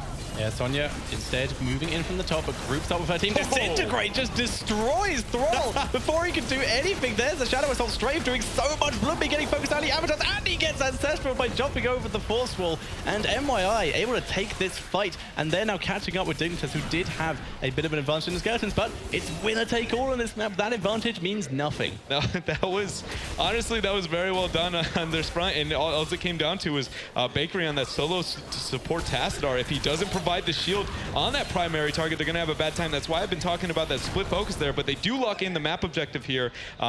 And until they do hit that 13 tier, I don't feel like they totally have a spike, but honestly, that was really well done. mYi completely capitalizing on the misplay on the side of Dig. Honestly, maybe Dig's getting a little bit afraid at this point. I feel like they were very confident coming in the matchup, and their play last game versus this one was really risky, but here the dive goes. Yeah, Whoopi moving in there, was looking like he maybe wanted to throw out a Sundering, but he did get stunned by Blumby, so was not able to pull anything off. Instead, we'll see Dignitas focusing down that Punisher. Even Snitch coming down from the mid lane where he was soaking to help his team in case mYi decide to go super aggressive. They're still on even talents here. The Punisher will get the fort. They're going in, leaving once again with so much. The Sundering comes out for the counter. Strafe getting the full damage, but Darmok is in the backline. Bless Shield, it's nothing, and Punisher stuns for 2. They're going to try and push in here. There's a stun onto Great, and Snitch gets taken out. Whoopi escapes to the top lane, but the wipeout on Vala from the leaving. And we will see mYi get 2 kills and will get both at least one of the towers here. No, Tassadar does save that with the shield. The struggle of having 0 siege and 0 wave clear. So they are in a situation where it is 13-13 again, kind of getting a little bit closer to the power spike that might exist on the side of Dignitas here. But the 3/4 level lead is going to be maybe a full by the end of this. And again, unless the map objective spawns on the lower half of the map, that's the only fort they have down on the side of mYi, right? So when it comes to lethal and when they're going to be able to close in the game, the later this goes, honestly, as long as the Tassadar shields from Bakery are going to be on point, I feel like they have the stronger late game. And if that's the case, I feel like we need to see mYi trying to capitalize a little bit harder on fights that aren't happening with the Punisher, so they can try and abuse maybe the lack of rotations on Dignitas's team. Yeah, they've absolutely just been doing amazing in the fights they've been taking, leaving just proving to be terrifying, a huge amount of damage. But like you said, they're getting only these kills when objectives are happening, and have only got 1 fort as a result. Another huge point that I would like to touch up on, Calder actually got a little bit to it as well. When you get to that 16 tier, when it comes to the mYi's composition, the Pierce build now with the Empower at 16, got to be looking for the bonus damage at the longer the shots go out, and that is crucial against Tassadar. He has no way to really keep all that damage. Like he can never recover from that kind of damage, right? Also, 13 on mYi. They do go with the tidal waves. Love the pickup. So I'm in a situation where I feel like if 16 is hit, as long as Greymane doesn't get max value, I feel like mYi can lock in this game. I honestly feel like it's their game to lose, really. Yeah, mYi coming out here. Some people may have written them off a bit, but at the moment they're looking really strong to go through this group in first. We'll have to see if Dignitas can bring it back in this game. Right now, they've only just hit 15 as mYi over halfway towards their next talent here. Yeah, and so you see on the upper half of the map, you already see that the Dignitas is looking to soak the lanes. They aren't willing to risk this, knowing that they're going to fall behind at 16. Actually kind of posturing like they were maybe going to take a fort.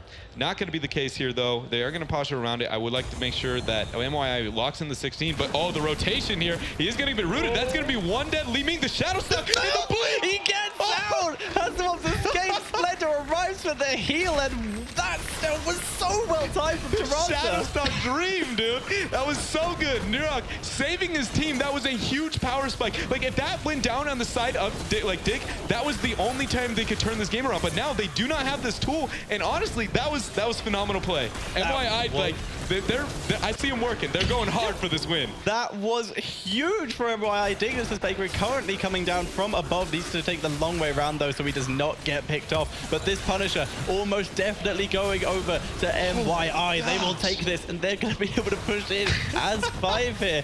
And this is going to be huge. They'll take the finals demons here. And there is that Punisher. Once again, Dignitas just retreat behind their walls. Same strategy as before. Yeah. But they have their 16s now as well. They still might be able to get something out of this. So a couple things to look at is look for W's here. The follow-up there is, excuse me, when I say W's, I mean Owls coming inside of Toronto. So the Owls are going to be absolutely crucial to the success of them being able to get anything in this next team fight. The next thing I want to talk about is how I was actually complaining about the lack of wave clear on the side of mYi, and they've won every single Immortal, and they haven't even abused it through kills. It's just the way that Dignitas has approached the game here. They've been able to get a lot out of this, so really well done. The use of that lightning bond along with the whirlwind from Sonya has been very effective. wObi comes in from the side, though. He wants to try and get something. There's the force wall down onto Toronto, but Toronto escapes. Dartbox trying to do as much damage to JPL as possible. JPL will survive, but now wObi a little bit separated from his team. We're seeing Maida and Snitch take down the Rhaegar. That's a pretty big deal, but Snitch getting focused. His healer's nowhere near. He's just out of range. He will get out. JPL getting focused here. It's currently 1-0 in favor of Dignitas. They're still trying to get more out of this, but they're so low. wObi, get out there. wObi goes down. They trade 1-for-1. Maida wants to make it 2-for-1, but he can't catch Hasselhoff's Bakery. He wants That's not it. good. There's the Metro Shift. He wants it. He's got 7 talent. Furious healing. Like, how do you... He's not going to be able to do this. This is not going to be enough. He will be able to walk away. And honestly, Dignitas got a small victory. They're getting the early kill, overextending a little bit too much and going blow for blow here. They're still pursuing for more. They might be able to get the back. The site is revealed. Sonya's out of position. She's got to eat. She has to get a perfect. She's dead. There's a double kill. That's what they need.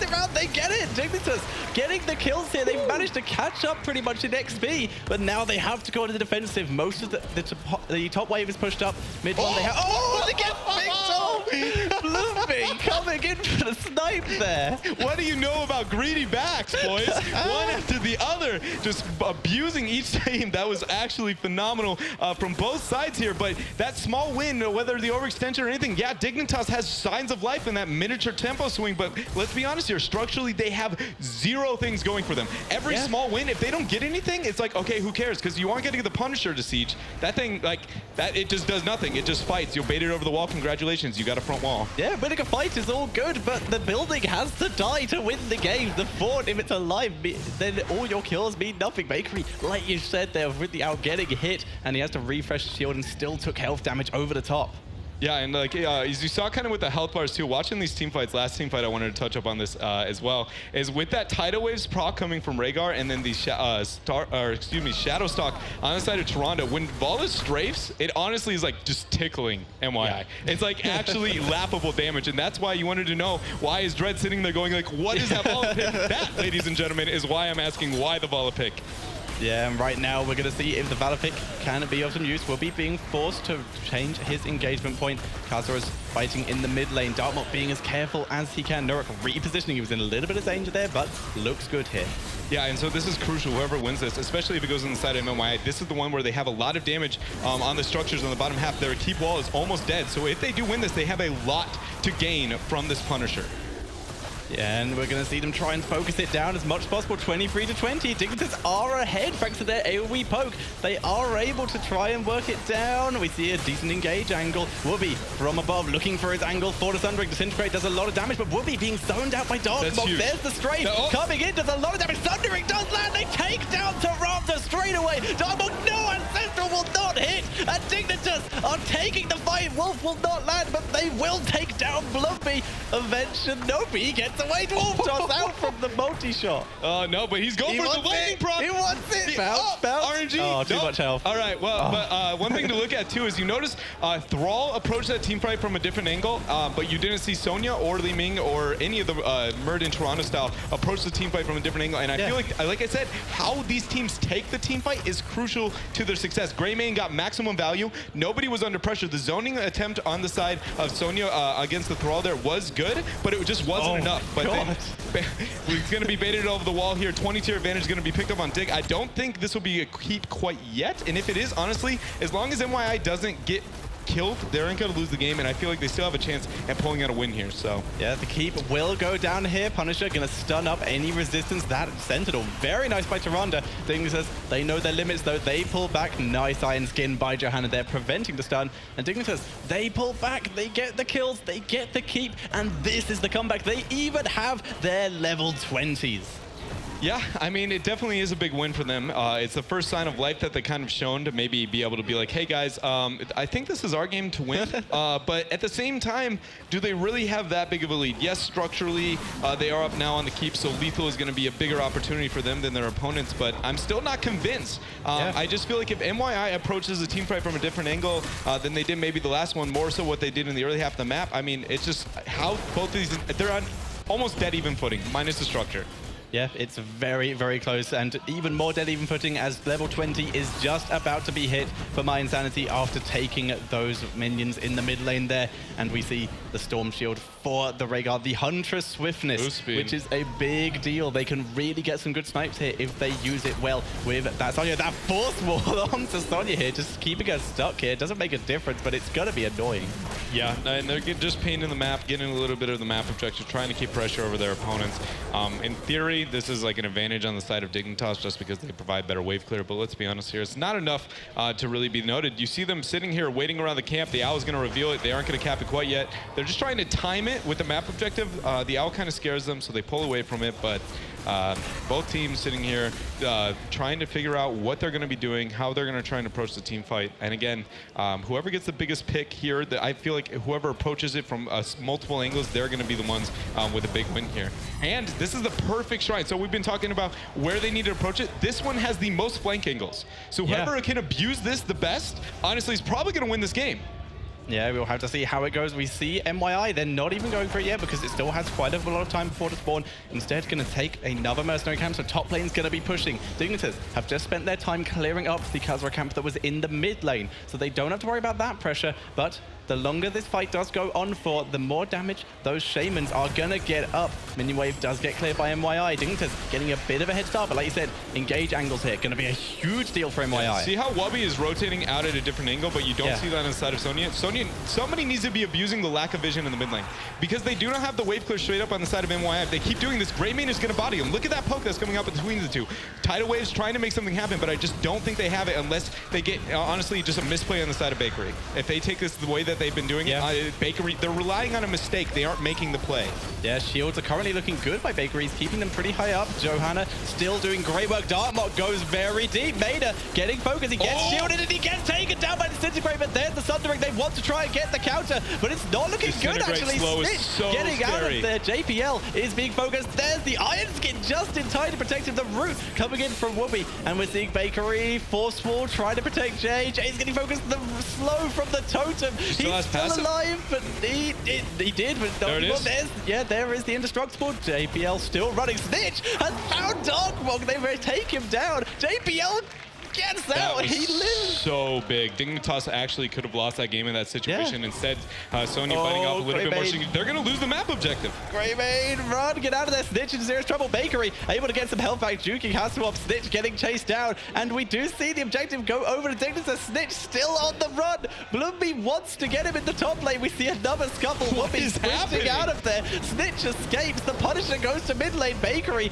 pushing in 1 versus 3 right now. Whoopi going to give chase. But we're seeing mYi, they have to pull back and defend, whereas Dignitas, the Shaman camp got the keep and it's pushing top lane. Yeah, the keep is actually the biggest play out of this entire situation. Shout out to the MVP right there. Walks away with the keep, making the structures even there, but that was the situation where if Sonya had not gotten picked in that 2v1, Dignitas really abusing trying to bite off more than they can chew. They get a kill and then they decide to force more fights rather than just worrying about the map objective. mYi going a little bit too far and then perfect capitalization on the side of Dignitas, but then everybody going all over the place here, getting a little bit of skirmishes, and nobody walks away with a major lead. If anything, mYi got more just because of the keep, but realistically, I feel like they could have gained game, honestly. If they had played it properly around the map objective, that could have been lethal for them. So yeah, right now though, mYi are going to be fairly stuck in their base due to the fact that Dignitas have all their heroics, but ancestral healing still missing for that Rhaegar for another 35 seconds.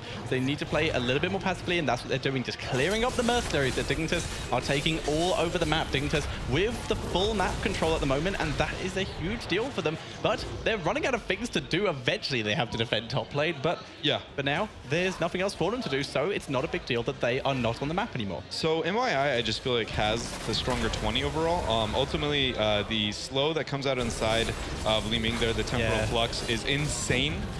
The reset value there, and then double Hardened Shield there, or Ignore Pain, I guess, is the answer there, and then Hardened Shield on the side of Murden is really hard to deal with, especially considering the double healers. They're going to be able to soak up a lot of damage, and like that last team fight, we saw Murden zoning essentially 4 people, 1 reset, and they got a lot out of it. I just feel like they have a worse or a better 20 team fight than Dignitas. Again, if Dignitas approaches the fight properly, I feel like they have a chance to win it, but it just really comes down to like whether or not each team is going to be able to capitalize on the misplay of their opponents. And to be honest, I feel like Dig has been doing that better. They just compositionally, I don't think they quite have the approach, mainly because of the volley pick, but yeah, we will see if they are able to bring it out, like though. Maynard is basically playing it like the mages that he likes, just trying to use it as just a huge amount of poke and as the eventual engage. Look at the back door. They're rotating. Yeah, they're going. They have a pretty big minion wave. The thing about it, the Owl hasn't seen them because the Owl has been being thrown out in a different direction. Objective is ready. Now, where is mYi going? They're currently going to take the mercenary camp. Do they go back to defend that lane quickly, or do they all head up? We see a B from Tyrande, Li Ming moving back, and Dignitas decide for the objective. So mYi needs to not show. They know that Tyrande's back. They know 100% Tyrande's back. Like the fact that Sonya is showing right now, they know this is a 5 vs 4. This is very scary. All right, they don't capitalize, but that's the kind of stuff where Dignitas has been capitalizing on the misplay of their opponents. They still don't have Tyrande. This is still a 5 vs 4. Yeah, Tyrande's on the way, and the minions still got to the core, even though Tyrande spent some time defending here. Tyrande has finally arrived, but a tiny bit of shield was taken. Darkmark doing a good job with the Whirlwind on the point here.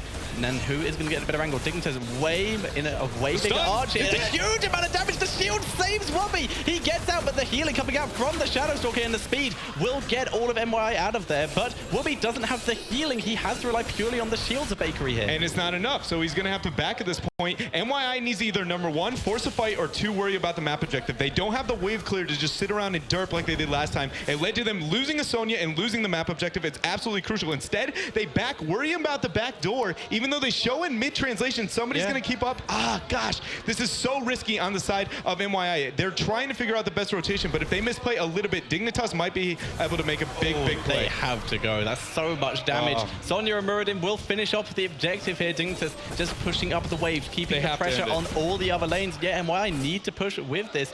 Dignitas just still hovering around. They want to do that backdoor. Why are they finishing the map objective? They are, just really slowly. They're just, you know, just hanging out a little bit there. Sonya's going to slowly lock it in. All right, so what do you do here? You're worried about the back door. You don't have the vision that Tassadar can provide. You do have Shadow Stalk, though. What is the call that you make? You wait till you see your opponent. It's absolutely crucial. Notice how they're sitting there and faking the backs. Like, so see how they are starting their backs? This is beautiful. They're faking the backs, waiting till they see them, and then they're going to commit to the back. So both teams are trying to figure it out now. Dignitas fully committing to the back here. Again, mYi is waiting till they see, and then they'll commit once they know. It's gaining an extra couple of seconds. Beautiful play. Now they see them. They're going to play aggressive. Sonya committed to the back, though. That might have been a huge misplay.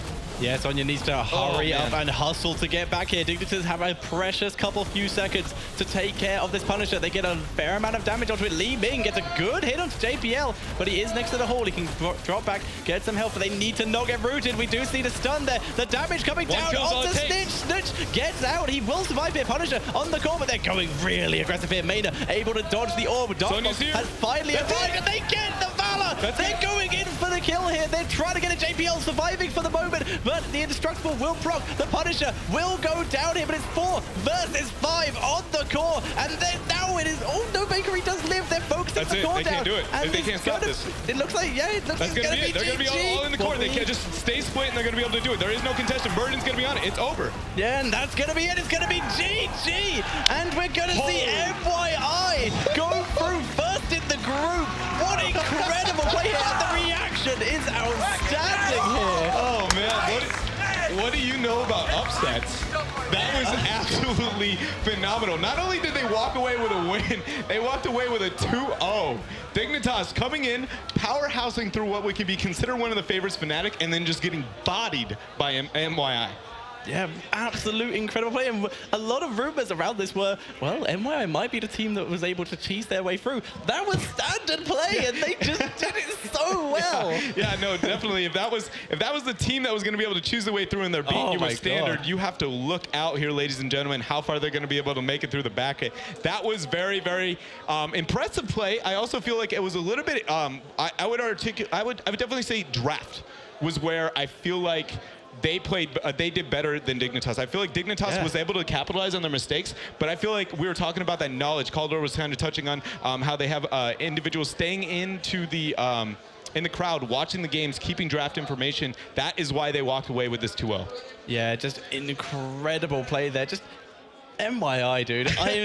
That was so well played. At the end, that Li Ming is so scary with the slow. It's just really, really difficult to deal with. To be totally honest, if Sonya hadn't committed to that back, that game would have been over so much easier. Yeah, that was definitely just been able to go in for that the kill. was really risky. That was actually the point where they might have been able to end up losing that game. And it kind of shows maybe that's something that against other teams will be a struggle. Dark Mach actually died to Rhaegar. He split off and isolated. He died again, or he almost at the end there wasn't with his team as well. It seems like he might be a little bit of a different page than his team, and that's something that maybe a better team than Dignitas can capitalize on. Yeah, quite possibly, but we have to remember that Dignitas are not out of the tournament yet. Yeah. They go down to the lower side here, where they will play against the winner of Na'Vi versus Epsilon. So we could have a rematch on our hands, or we could see Epsilon maybe able to make their way through. They took a map off of mYi, which, well, we didn't just see Dignitas do, so a lot of potential here to see who goes through in this group, but this is not what anyone expected. For now, though, we're going to head over to the main stage where we do have Marcella with an interview with mYi. Yes, I'm here with Blondie, and damn, you guys are on a roll. I want to know, is it because you practice so much, or the motivation? Why are you guys so strong? We practiced a lot, I think, a lot more than any other team. And we had a longer boot camp than any other team. And we went through all 4 qualifiers, which meant we had no break. We just practiced for basically 1 or 2 months straight up, every day, all day. And I don't know, I think we're just stronger than most of the teams right now. Great, and the second game, you had a pretty strong draft. Can you tell me more about it? Well, they picked Tassada, solo support. And we thought, like, all right, we get our Rhaegar Tyrande, which we practiced a lot, and it will be fine. They won't be able to kill us. As long as no one dies, we get the resets, we get Li Ming, we just kill them all. And is there any team that you're really afraid of? Yeah, Fnatic, actually. Fnatic is really strong right now. I respect them a lot. They're strong mechanically. They're really strong players, all of them. And I'm looking forward to maybe facing them in semis. Well, we'll see that, and congratulations again. Let's get back to the analyst disc. Thank you very much, Marcella, on the main stage. 2-0 for mYi. What a way to open things up for them against Dignitas, who looked so good in that first series. And now mYi came in and really, really rocked house there. Yeah, I think there were 2 things that Dignitas relied upon. The first thing was, to have Tassadar be able to protect everybody, but against the strong burst damage that mYi brought to the table, that was not the case. Second of all was, they had a lot of poke damage, they had a lot of AoE damage, but thanks to Tyrande and Rhaegar, who went not for Totem build, not for Lightning Shield build, but went for Tidal Waves. Those 2 and the Shadow Stalk from Tyrande, they really managed to keep mYi alive, even during longer team fights. It was actually a very interesting game because at the beginning you could really see how mYi was able to get ahead. Yep. And it looked already, okay, these guys got this. They played exactly the way that they have to. They wait for the opportunity, they jump in, they get the kill, they take the situation and just like push forward. And then all of a sudden, Dignitas turns it around again, comes back into the game, and it really comes down to those last few fights. And even in the last couple of battles, I mean, we already saw Dreadnought talk a little about like the beast that they forced, because they always knew there is a chance that they want to try and backdoor us, then trying to push in again. I feel like they could have had it a little bit easier winning this game, but overall is really like the control that they showed during the fights, the draft in particular, that they were able to like get all of this through and draft a very strong combo against Dignitas that won it here for them. And yeah, they had a pretty nail-biter series there, especially like the end was incredible. The last two team fights were so close. I mean, some of the mid-game fights that we saw there were angling on to the fact that we had Thrall, on Wubby, getting in some good flanks, which were absolutely necessary for them to actually gain back the momentum. But in that last Shrine fight, the one up to the top that caused all the craziness back and forth, they had no opportunity to flank because of the nature of the map, the way it's constructed. They Thrall got outflanked by Muradin in the end, and he wasn't a factor. There were a couple of things that was actually like pretty amazing. I mean, first of all, you mentioned the top fight where we had already the level 20s for both of the teams. Suddenly you see Li Ming with the ult starting to slow Thrall, and everybody's just like focusing. He blinks out of there in the last moment possible and just barely keeps himself alive.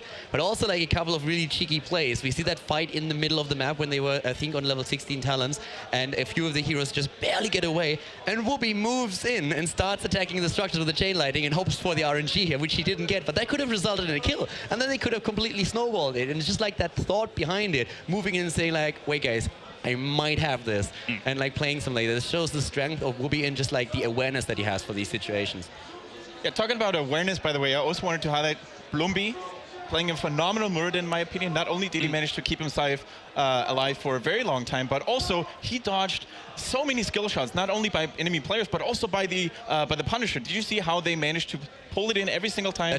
Making themselves so many all the dwarf beautiful tosses. Like it was fantastic. Exactly what you just said. Like he baits it in, he doesn't get stunned, jumps out immediately, and even after when the keep was pushed, they took at some point a hit, but they always baited a little bit farther in with perfect timing, and that just didn't allow Dignitas to really get all the value out of there. If they stay together with the Punisher, drop the keep, that jump doesn't happen, and suddenly they have a chance to push for core. Maybe not finish the game, but at least put even more pressure on, and that makes the back so much easier. So these situations, as you already said, they were great. This is a very good point.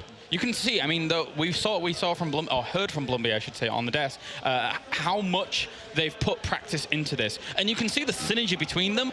From that practice has really worked out so well. I mean, a great example is the Shadowstalk save on Li Ming. I could not, but Dreadnought was very, very aptly excited over there because of how fantastic that coordination was. The cool thing is that he actually pointed out as well, for very good reason, that there were still a couple of mistakes that mYi made there. I mean, we were not only talking about that B back on Sonya then in the end, which put a little bit of a weird twist on the entire push. Slowed things down there. Exactly, that finished the game. I mean, if there, for example, if Dignitas, for example, is able to like force a fight in a 5 versus 4 situation, gets the kill, that Punisher gets defended, and we're waiting for the next ulti to spawn. So there's even potential for mYi with the play that we've seen against Dignitas to even just like get rid of these mistakes, get even stronger, and improve on the coordination that they already have. And that must be scary for all of the teams watching these games and going now into the semi-final and hoping for their shot tomorrow in the bracket.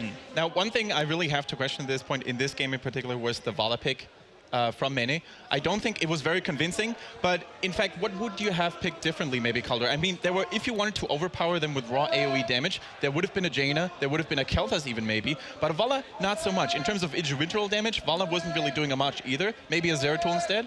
A false set is also available. I would have really liked a false set. First of all, if you go for the auto attack build and you try to go for Giant Killer, you can put extra pressure on Muradin, which as a frontline has a lot of hit points, so he can't go as deep as he could in this case now. So that might have been one of the things that he could have done. It's also easier to play around your opponent. You get easier snipes on structures. You can make sure that you get extra experience. So false set would have worked really well in this case. And you have a great disengage. So you can always try to disengage or even maybe try to isolate a target depending on the situation. After L20, you have Epic Munch just like fly in behind them when they try to escape and just like push them back. Stuff like that could have worked with a false set maybe a little better. Because I kind of agree. I personally like Vala. I think she's a great hero. But if you compare her to the rest of the heroes that we currently have in terms of damage, in terms of poke and AoE, she falls a little bit short. She's a jack of all trades, but she doesn't really add too much in such a situation, especially considering how much AoE and poke they already had. Coming into this tournament, I think that a lot of people wouldn't have really considered mYi as a contender for Korea. Are they now on the map for tomorrow? If the Black Magician Nomi keeps doing his dirty work on analyzing the opponents and finding good strategies against them, I think they're definitely a very, very hot candidate for making it to Korea. I personally have to say that, like, when it comes to my Insanity, I've from the start said I don't know how strong they are. Yeah. They said they play better than they played in the qualifier, and they are a bit of a dark horse. But if you would have asked me, are they able to come in first in the group, I would have definitely laughed in your face. Yeah, I would have been there and was like, excuse me, dude, but like, there's Navi, there's Dignitas, they might be able to come in second, but that they actually dominate all of this, come in first, Yeah. I wouldn't have believed that possible. And I can actually, like, there's a couple of people out there that are really happy about these results right now, because my Insanity had a bit of a rough patch. You mentioned it at the beginning as well. Hi. Sorry, go on. Hey, okay. We were talking that they had such a tough road coming into the into the finals here in the first place. Yeah. And for them, that must be absolutely great. And it's really cool to see like the emotions behind all of this. I mean, there was so much tension, and a couple of the players were very, very nervous going into these first games. So it's pretty cool to have that story. And it also, by the way, means that either Dignitas or Navi are not going to make it into the final round, which is crazy. Nobody would have thought that. And I also wanted to say that maybe, I think mYi or many players of mYi have always been considered, you know, hidden talents, hidden gemstones. But we have Nurak, we have HotS, who is finally making and silencing all the doubters maybe. Said HotS maybe wasn't really fully committed. Maybe some players expected him to return to StarCraft at some point, like Vortex did recently. So there are really a couple of players that finally get the recognition that they deserve, in my opinion. Very well done by mYi overall. I'm sure we all agree. Looking strong, moving on into day number 2. Let's take a look at the bracket so far here for Group A and confirm what we already know, as mYi take that first win here up towards the top. And a little birdie tells me that it's currently looking like a 2-0 down towards the bottom. So imagine the rematch that we are going to get as our next series if we have Dignitas versus Navi. Navi's going to be out for blood. Yeah, Alex was angry. He was really angry. He was already angry after the first map, and after they lost, you could see on his face that he's like, if I get a chance to beat you guys again, you're gonna go down. And Dignitas, they know that they are in for a very different game at this point, because Navi definitely looked at these games, said like, guys, what the hell was that? What did we do there? Why did we do this? And if we go up against them again, let's make sure that that doesn't happen, because we are the better team. They came in here with so much confidence, and they are going to be very eager to show exactly that. And or the irony how momentum could have changed in the second duel between those two teams, right? At the beginning, we had Dignitas riding the huge wave of momentum, and now in the loser bracket, we might actually see Navi being stronger than before.